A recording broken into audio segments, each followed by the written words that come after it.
This is a Q&A on Marine Radio blog. Let's find out what is ECDIS voyage plan, the best practice.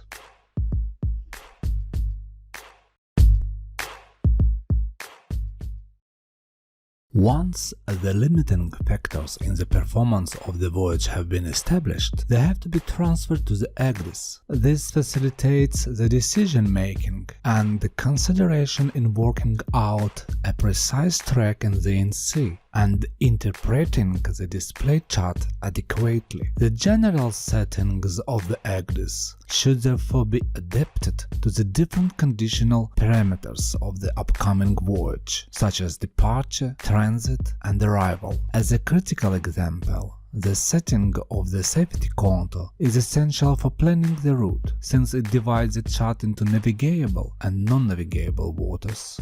While having focused on passage planning, additional voyage-related considerations should be implemented. This includes operational procedures expected during the voyage, time-related information such as tides or currents, as well as considerations with regard to safety and environmental protection. As known from paper charts, this information should be added to the electronic chart and to the navigator's handbook. In accordance with the ECDIS performance standards, every ECDIS provides a function to manually insert objects into the charts. In the last video of passage planning cycle, we would like to concentrate your attention on some factors which might be taken in account when you do your final ECDIS voyage setup. So here are our final remarks. Divide the created route on 3 sections as we discussed before. Ensure that your ECDIS already set up for all safety values calculated in advance. Don't forget to indicate no-go areas on your chart, specifically in zones when safety contour crossed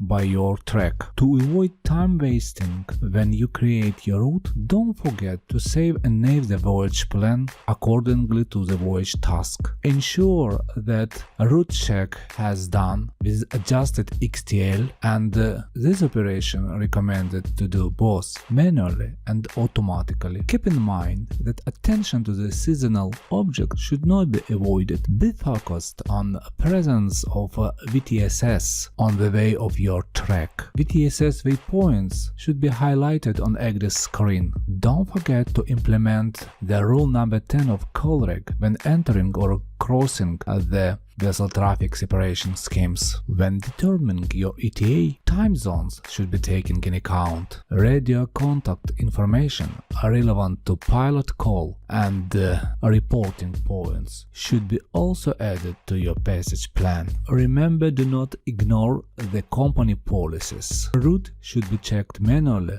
with the required company parameters in use. Separate layer recommended to keep prepared with all important voyage notes. Calculate the individual safety contour for the areas where the tidal current expected, if any. As a part of contingency planning process, study the sheltering zones for the vessel during the indicated voyage. Prepare the needed and required layers setup for your ECDIS display before the voyage. Before sending a route for monitoring, recheck the system units, safety parameters, and of course the sensor preferences and input. We hope that our content serves as useful reminder about best practice passage planning technique, and we hope that with the use of our videos we distinguish the route plotting process from the passage planning technique.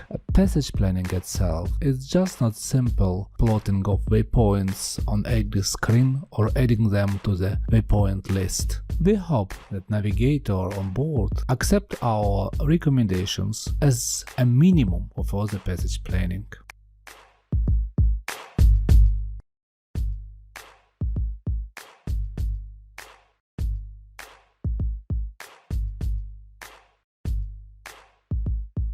We'll slide the button for the next question already. But to help us, we need you to subscribe to the channel, and we hope your thumb is rising up for the like